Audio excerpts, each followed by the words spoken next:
Olá, gente, tudo bem? Sou seu professor de Sociologia. A nossa aula de hoje, o que é? Mundo em transformação, tá? Qual que é o objetivo? O objetivo é apresentar e explicar temas e conceitos que estão abordados lá no PET do segundo bimestre durante a semana 4, 5 e 6. E quais são as habilidades envolvidas nisso? Tem a ver com compor argumentos relativos a processos políticos, econômicos, sociais, ambientais, culturais, tá legal? Então, para começar o nosso bate-papo de hoje, a gente vem com essa imagem, um homem vitruviano. Esse é um desenho muito famoso, Leonardo da Vinci, que ele tenta demonstrar como que a perfeição do corpo humano. Vamos tentar olhar então a sociedade como se fosse um corpo, e aí o nome que nós vamos dar para isso é corpo social, ok? Dentro de um corpo social, imagina o seguinte: cada um de nós, cada um dos indivíduos é uma célula.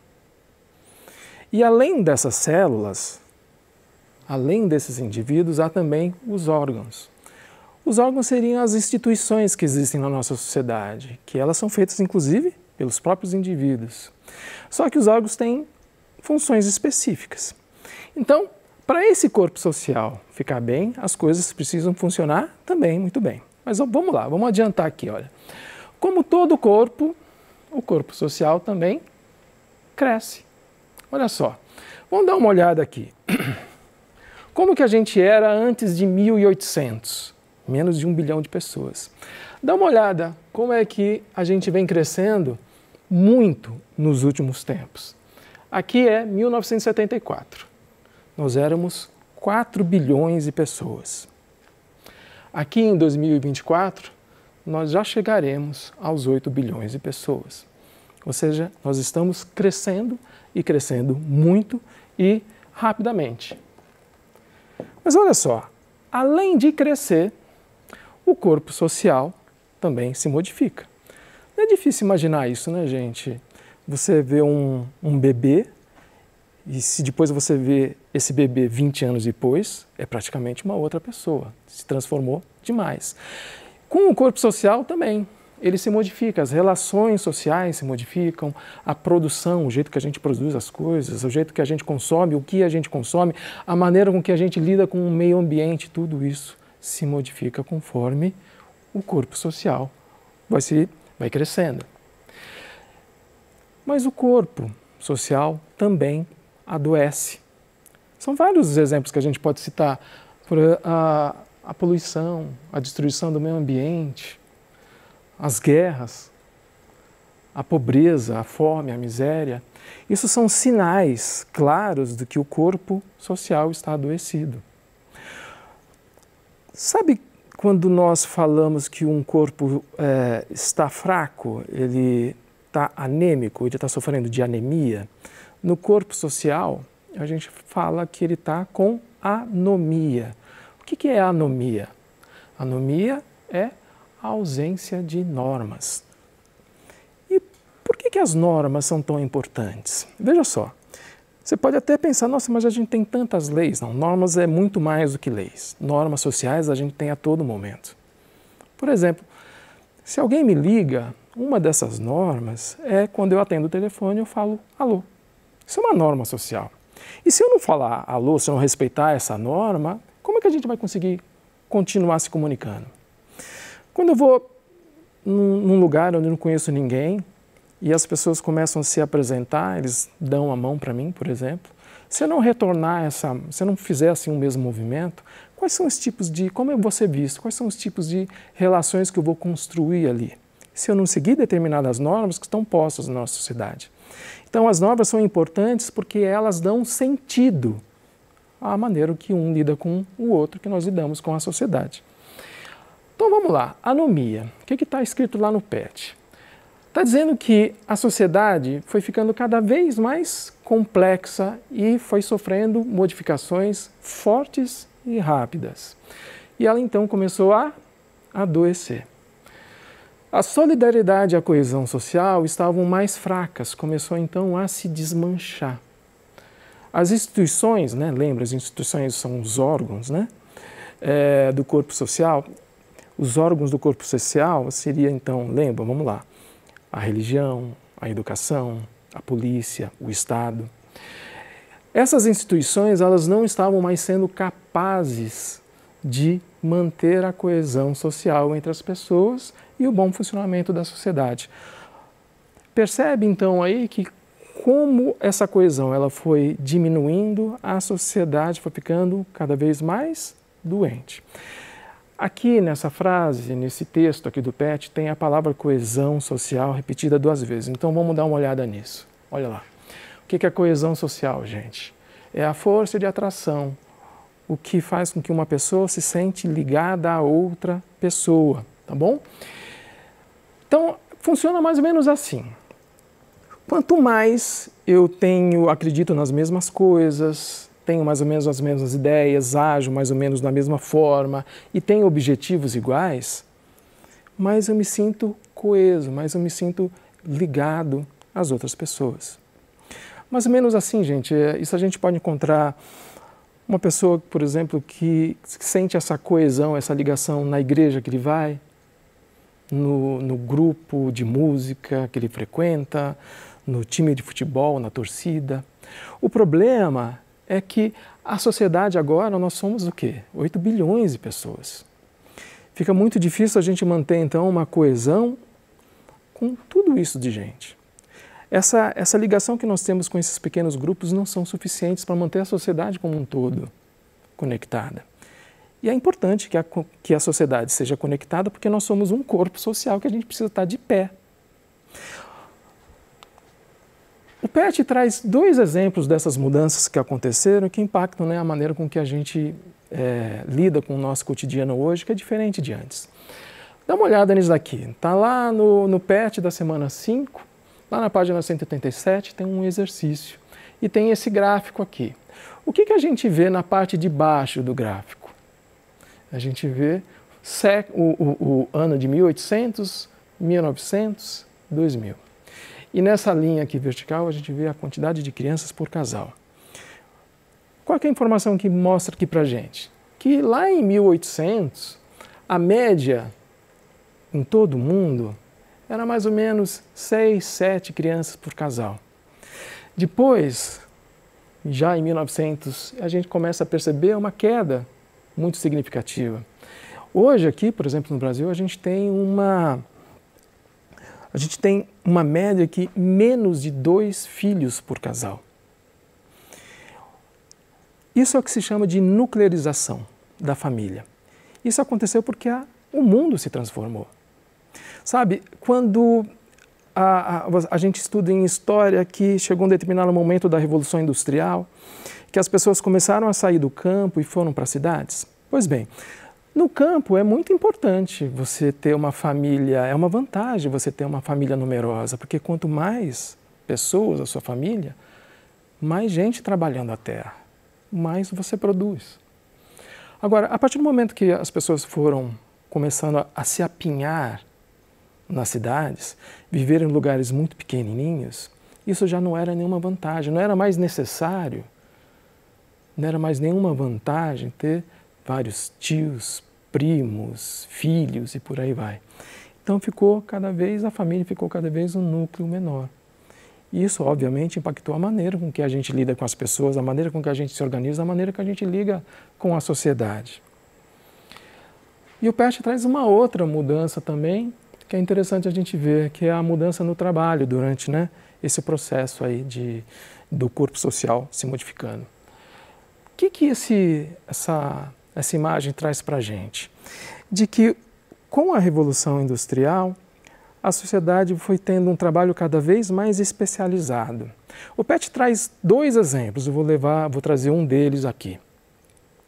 Como é que era produzir um calçado? A pessoa que produzia o calçado produzia desde o comecinho, fazia todas as etapas do processo. Com a Revolução Industrial, esse processo ele foi sendo dividido. Cada vez mais a gente encontrava, dentro de um processo de fabricação de qualquer coisa, pessoas que se especializavam em algo específico ali, daquele processo. Então, tem a pessoa que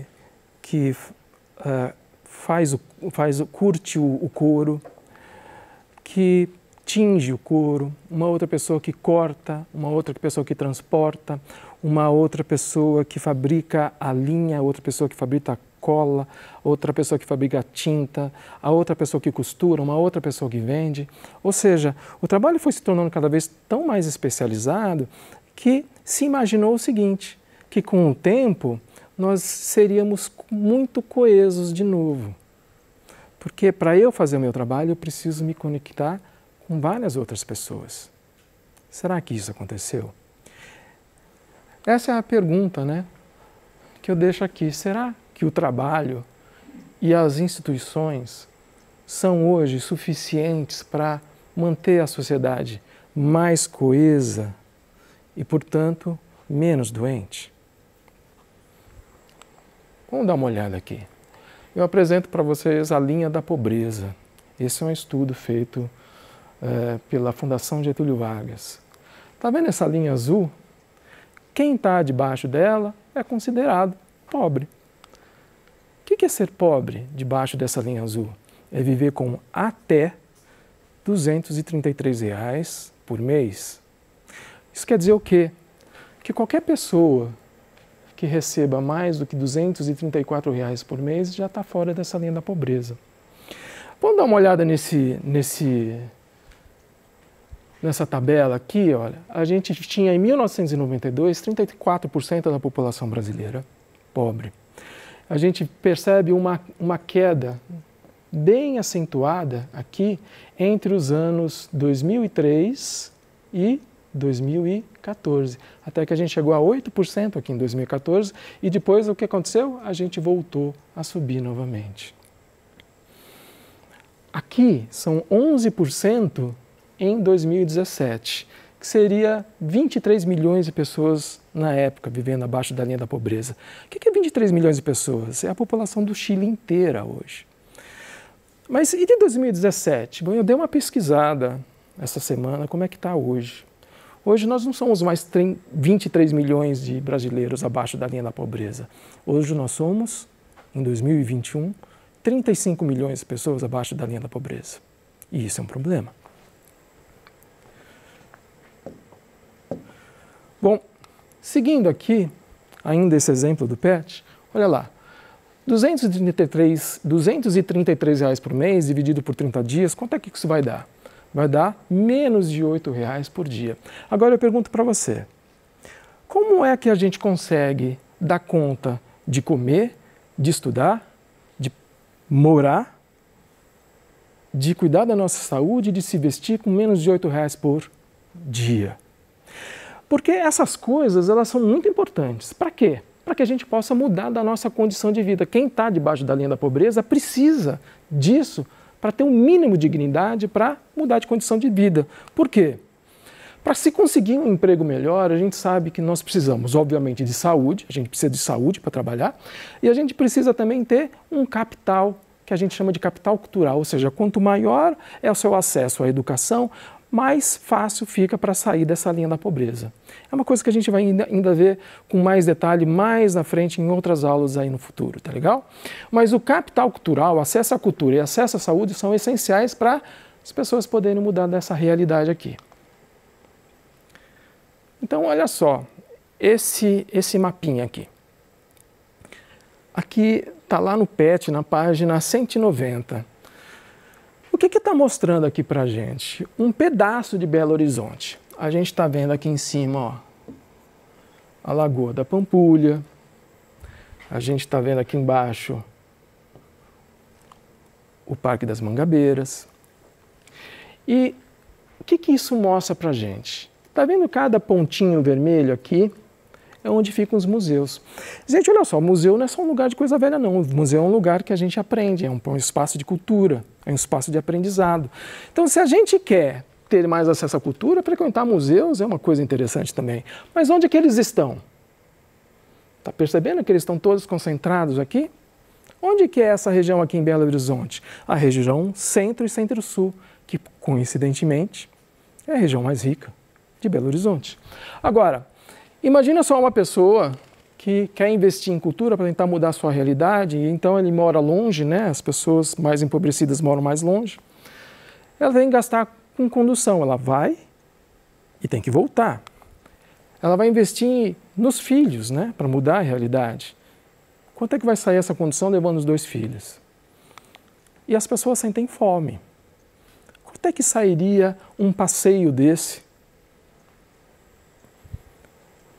Com comida, com filho, com condução, mesmo que esses museus tenham a entrada gratuita. O PET traz um outro exemplo também, que é o índice de vulnerabilidade da saúde. Dá uma olhada aqui nesse mapa de Belo Horizonte, que mostra que a área mais vermelha é justamente onde as pessoas têm menos acesso ao hospital e a saneamento básico. Onde é que está a região mais rica de Belo Horizonte?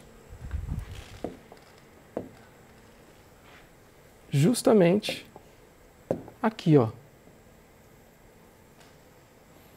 Percebe então como isso passa a ser um problema que a gente precisa resolver?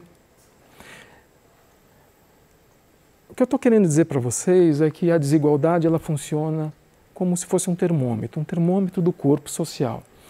Quanto maior é essa desigualdade, quanto maior esse indicativo de desigualdade, maior então é o número que a gente tem desse termômetro, mais adoecido a gente tem. E quando a gente fala em adoecimento do corpo social, a gente vai falar de pobreza, de violências, de preconceitos, de exploração de uns sobre o outro, de falta de trabalho, de falta de oportunidade, de todo tipo de censura, deficiências no acesso à saúde, acesso à educação, moradia, qualidade de vida. Então a gente precisa estar atento a essa medida, a esse termômetro social que mede o quanto que o nosso corpo está doente ou não, para a gente poder resolver.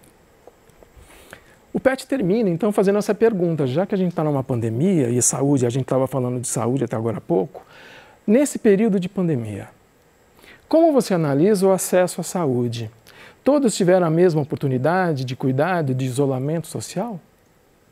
Percebe então como que é complexo resolver esses problemas e que a gente não vai resolver esses problemas se a gente não resolver esse adoecimento do nosso corpo social?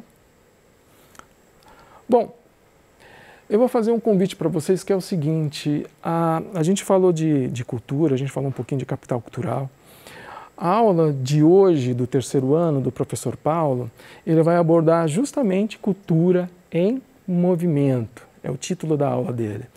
Então, você está no 1º ano, mas assiste lá a aula do 3º ano, talvez te ajude a compreender um pouquinho melhor o que a cultura tem a ver com essa permanência das pessoas na pobreza, tá? Uma outra coisa, as aulas do Enem, o professor Lucas. As aulas do professor Lucas são bem legais, dá uma olhada lá. No dia 18, ele deu uma aula sobre classe, mobilidade e estratificação social. Gente, as aulas do Enem, às sextas-feiras, também abordam o que está no PET do 1º ano. E no dia 25, ele vai falar sobre desigualdade e interseccionalidade. Tá legal? Então, gente, assiste essas aulas e, para terminar, é isso que a gente abordou. Corpo social, anomia, coesão, o mundo em transformação, desigualdades, que são temas e que são conceitos que estavam lá no PET da semana 4, 5 e 6 do 2º bimestre. Tá legal? Continue assistindo às aulas, não deixe de assistir às aulas de sexta-feira, que são muito importantes. Tenta fazer os exercícios do PET, porque compreender o mundo que a gente vive vai ser um diferencial para você, tá legal? É isso aí, gente. Espero que tenham gostado. Obrigado.